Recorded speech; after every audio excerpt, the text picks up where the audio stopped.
Assalamualaikum, salam peternakan, salam MJ Fatonah. Okey, ni kita nak review palu makan waktu pagi. Habis clear, alhamdulillah.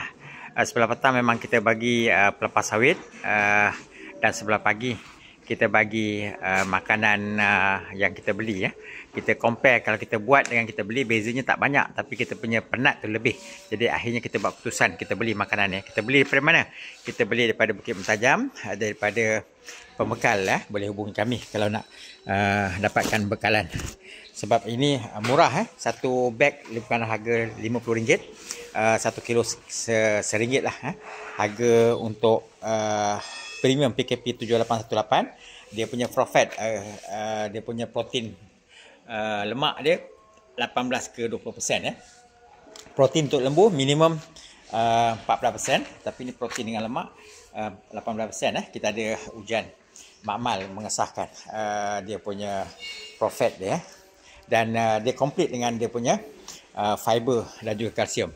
Dan makanan ni kalau kita campurkan dengan serat daripada jerami lagi cantik tapi kita campurkan dengan pelepas sawit sebab kita ada bekalan pelepas sawit. Sebab apa? Jerami kita kena beli. Jerami kita kena beli Bila jerami ni kita beli, harganya jadi harga kos harian lembu jadi bertambah. Itu jerami Itu jerami, itu jerami yang kita beli Itu jerami yang kita beli Itu jerami yang kita beli. Itu berharga sekarang ni RM100 per gulung Satu hari pun pakai 1,5 gulung. Jadi kita ambil pelepas sawit. Ini saya punya cinta hati Puan Siti Fatonah. Itulah lahirnya MJ Fatonah. Mari datang ramai-ramai. Ada lagi lembu korban untuk ditempah. Kita boleh siap package. Boleh hantar hidup, boleh sembelih, boleh lapah, boleh packing. One stop center. Kita bagi one stop center, kita bagi full package. Tahu siap je.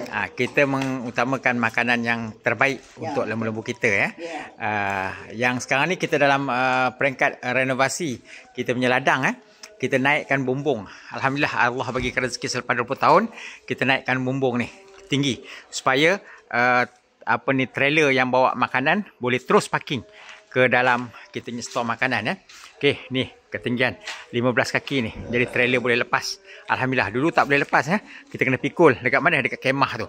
Kemah tu kita dah sediakan untuk program khusus kita lepas korban nanti insya-Allah dengan Risdah dan juga dengan ada satu program bersama dengan agensi penajaan program ayam Okey.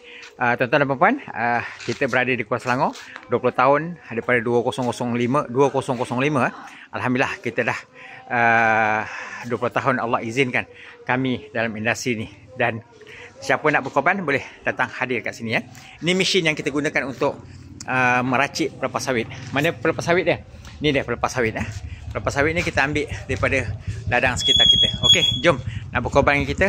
Nak belajar untuk khusus lembu kambing, kita ada program 2829. Boleh hubungi kita di bio. InsyaAllah kita boleh info pada tuan-tuan dan puan daripada A hingga Z. InsyaAllah Assalamualaikum.